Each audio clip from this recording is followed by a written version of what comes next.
నెల్లూరు జిల్లా రాపూరు మండలంలోని పెంచలకోన శ్రీ పెనుసుల లక్ష్మీ నరసింహస్వామి బ్రహ్మోత్సవాలు అంగరంగ వైభవంగా కొనసాగుతున్నాయి.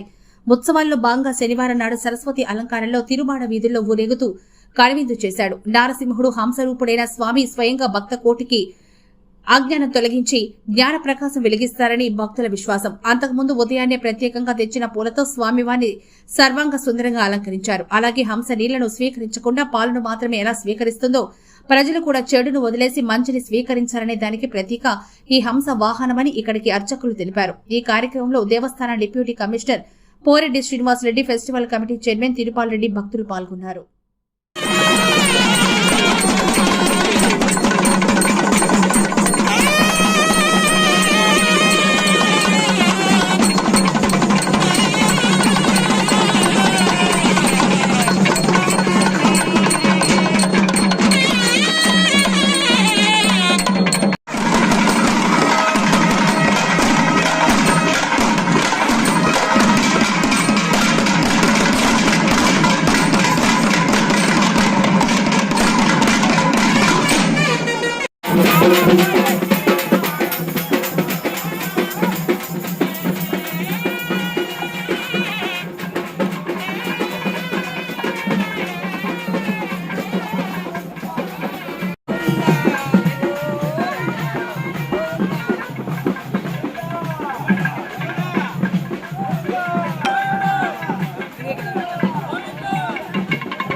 Yes,